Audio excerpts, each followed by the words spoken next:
Hi friends, welcome to my channel Samlakammampati. పిల్లలు కానీ పెద్దలు కానీ అందరూ చాలా ఇష్టంగా తింటారు ఈ సగ్గుబియ్యం చెక్కలనైతే. ఇవి కరకరలాడుతూ అసలు చాలా బాగా కుదిరాయి. టేస్ట్ అయితే సూపర్ ఉన్నాయి. ఇప్పుడు ఈ సగ్గుబియ్యం చెక్కల్ని ఎలా చేయాలో చూసేద్దామా ఫ్రెండ్స్. ఫస్ట్ అయితే ఒక గిన్నె తీసేసుకొని ఇందులో సగ్గుబియ్యం వేసేసుకోవాలి. తర్వాత ఇందులో వాటర్ వేసేసుకొని ఒక గంట పాటు నానబెట్టేసుకోవాలి. తర్వాత వచ్చేసి బియ్యం పిండి తీసుకున్నాను. ఇందులో తగినంత కారము, తగినంత ఉప్పు అయితే వేసేసుకోవాలి.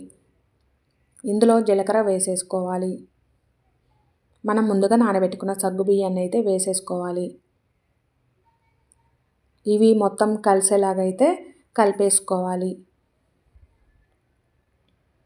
ఇందులో వేడి నూనె అయితే 2 స్పూన్లు అయితే వేసేసుకోవాలి. ఇందులోకి వేడి నీళ్ళు పోసి ఈ పిండిని కలిపేసుకోవాలి. ఈ వేడి నీళ్ళు వేయడం ద్వారా ఏంటంటే చెక్కలు చాలా క్రిస్పీగా వస్తాయి. ఈ పిండిని చపాతీ పిండిలాగైతే కలిపేసుకోవాలి. ఇలా కలిపేసుకున్న తర్వాత వీటిని చిన్న చిన్న ఉండల్లాగైతే చేసుకోవాలి.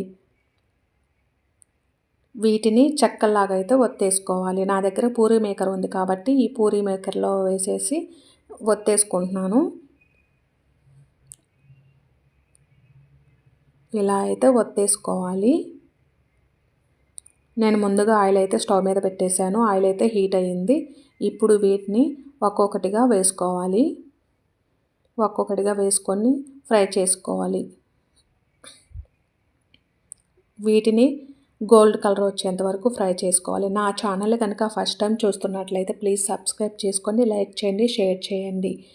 అలాగే ఇంతవరకు సబ్స్క్రైబ్ చేసుకున్న వాళ్ళకి చాలా థ్యాంక్స్ అండి. ఇప్పుడైతే ఇవి ఇలా అయితే ఫ్రై చేసేసుకున్న తర్వాత వీటిని అయితే తీసేసుకుంటున్నాను. Okay friends, bye.